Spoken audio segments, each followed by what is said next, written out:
money changes hands when problems are solved. The bigger the problems, the more money people pay to solve the problems.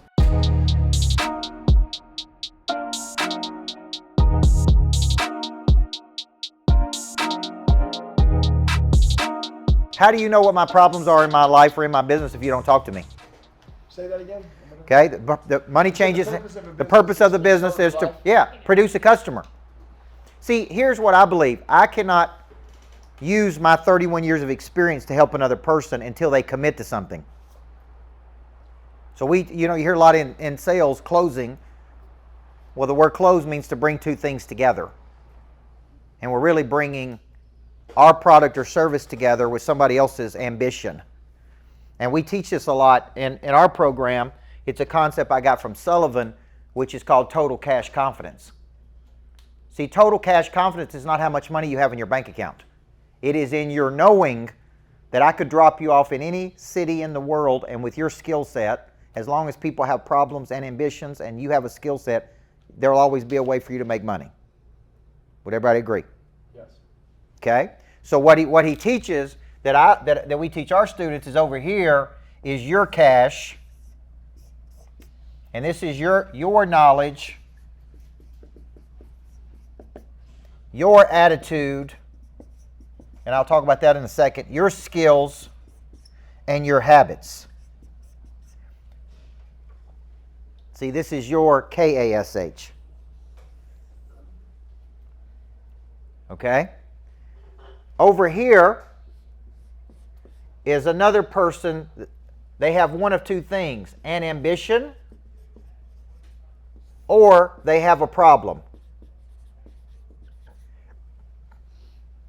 This is why I'm talking to people. I'm like, okay, you're at A, and you're most likely bothered by something that you're currently at, and you're trying to get to B. Now tell me what B looks like to you.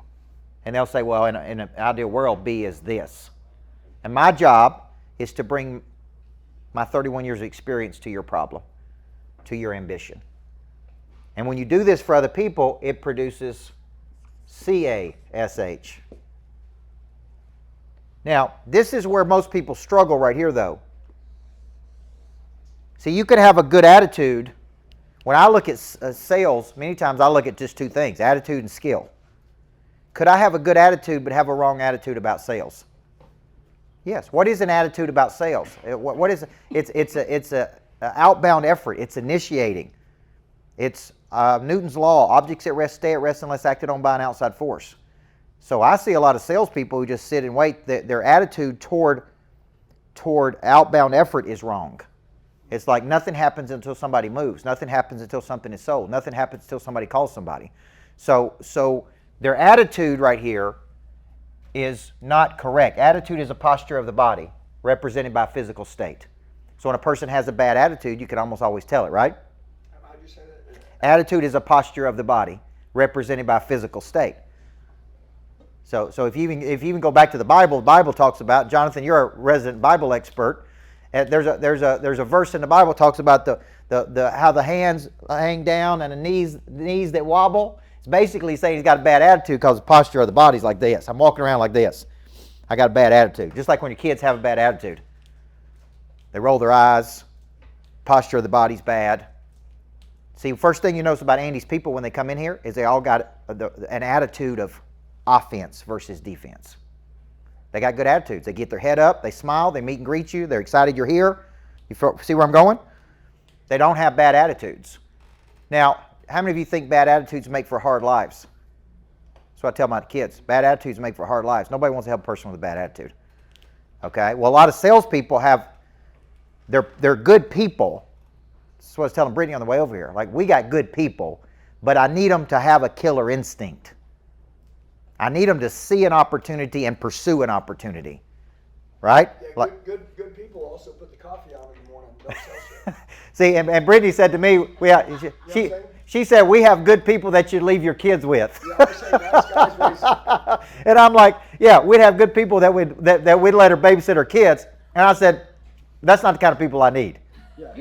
I need stone cold killers. Yeah. Hey, this is Coach Micheal Burt, and if you want to get a text daily from me, 5 days a week, activate and reactivate the Pray Drive, some of my best concepts, a little shot of Coach every single morning, I want you to text this number, text Monster Producer to this number, and I'd love to come into your life every single morning and get that prey drive activated. Let's go. Nice guys raise skinny kids. Yeah. So my nice guys raise skinny kids. Okay. Yeah, like you gotta be willing to cross the line. Yeah. Not ethics, but Yeah. like, Yeah. Yeah. winning. Yeah. I like that. So all of this goes back to your posture as the owner of the company. What is your attitude toward this? What is your posture toward this? And my posture is revenue is the number one thing we should be focused on all day long. Solves a lot of problems. And when people don't, and I can't tell you how many companies don't focus on this. So your cash produces cash, but this is really what you're doing. The reason you're getting compensated here is because you're solving a problem. And money changes hands when problems are solved. And this is called the fundamental relationship between your knowledge, skills, attitude, and habit and somebody else's problem. And at this exchange right here is where money comes in. This is also, what if I also told you this is where exchange of purpose comes in? See, I'm writing a book right now on purpose. The book is called Screw Your Why. They said screw your wife. Yes, right. And you can do that too. That's the second version of the book. That's what Ryan Pineda thought I said too when I said it on his podcast the other day. Yeah. But here's what he said to me. He said, don't take this as the wrong way, Coach. But he said, Tony Robbins is big, Milet's big. He said, man, you don't really have the same advantages they do, but somehow you found a way to win. Being a small dude with your posture and your attitude, you found a way to bring it to the market. And he said, this is a compliment to you. Because Tony Robbins walks in that door right there, he's going to have a presence because of how big he is. I don't have that natural skill. I'm not 6'3", blonde hair, blue eyes, short little dude. I got a southern accent from Tennessee. You understand what I'm saying? But Pineda was like, you figured out a way to win with what you have. And it's because I have a certain attitude toward life and toward opportunity. So when you think about this, this is really what selling really is. Now, what I'm saying in the new book is about purpose, by the way. Could I know my purpose and still be broke? Yes. I know a lot of people that know their why and still don't have any money. Could I know my purpose and not know how to package that purpose? Could I know my purpose and not know how to market that purpose? Could I know that purpose? Could I know my purpose and still not be motivated to do something today? What I have to do to win? That is why I wrote the book. That's why I'm writing the book, Screw Your Why. Because I don't think you have to find your why to do something big. I think what you need to find is your skill. And then find the problem you want to solve.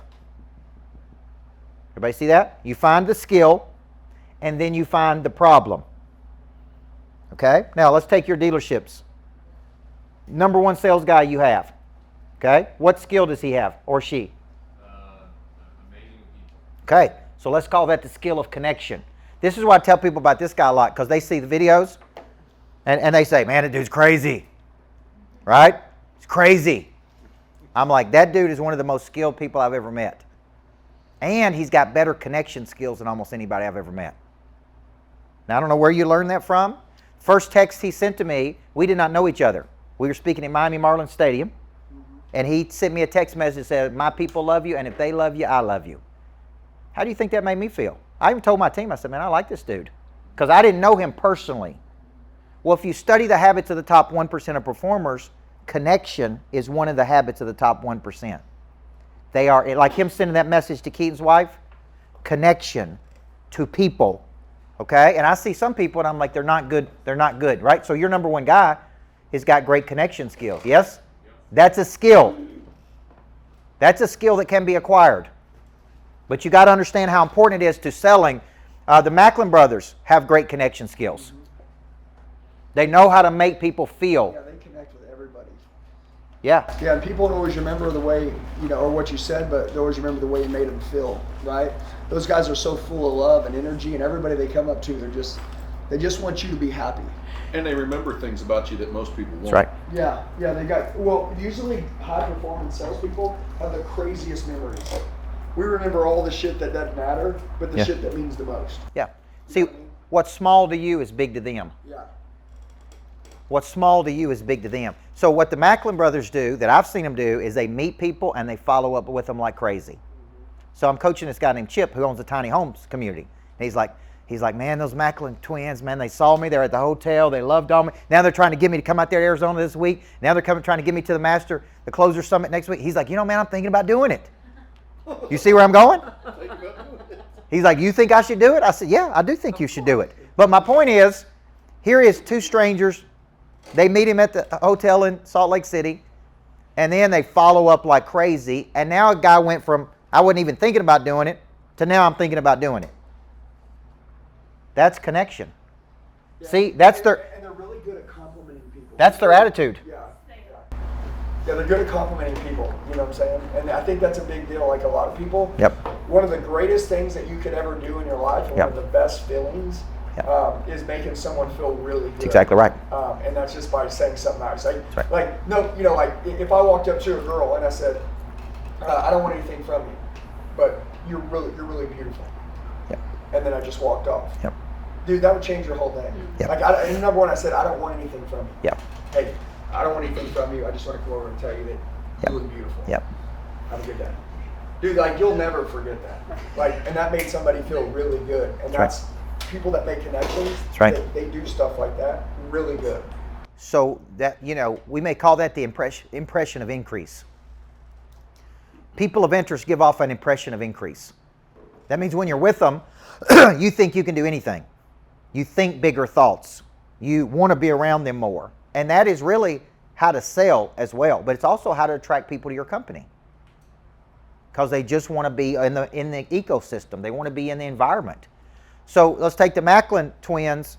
They got the right attitude, but it's an attitude of offense versus defense. Not only do they use skills of connection, but they also follow up like crazy to try to get you to the next thing.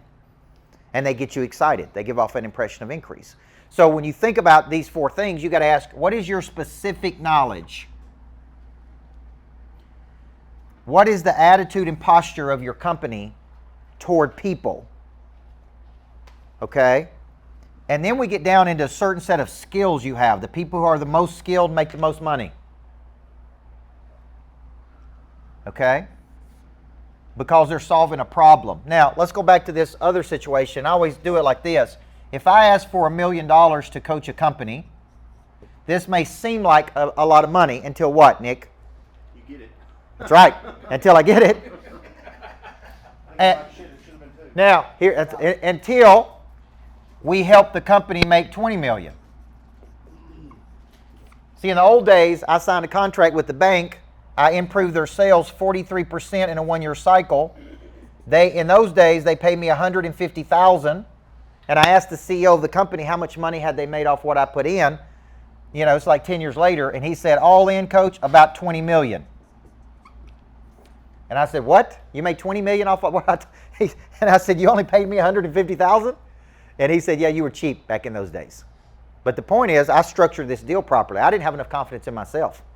I should have said, man, I'll come in and help you grow the sales, and in perpetuity, you're going to make a lot of money, and I would like to be compensated on how much money you make off my system that I implement. Because if you could do it without me, you wouldn't need me.